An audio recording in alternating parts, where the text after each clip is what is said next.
अतो देवा आवन्तु नो यतो विष्णुर्विचक्रमे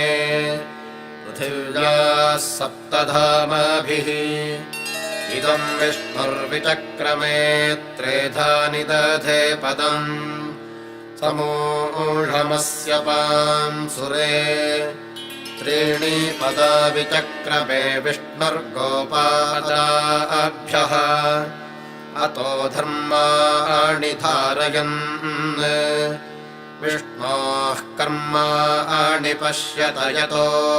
व्रतानि पस्पशे इन्द्रस्य युज्यः सखा तद्विष्णोः परमं पदं सदा पश्यन्ति सूरजाः दिवीव चक्षुराततम् तद्विप्रासो विपन्यवो जागृवांसः समिन्धते विष्णोर्यत्परमं पदम्।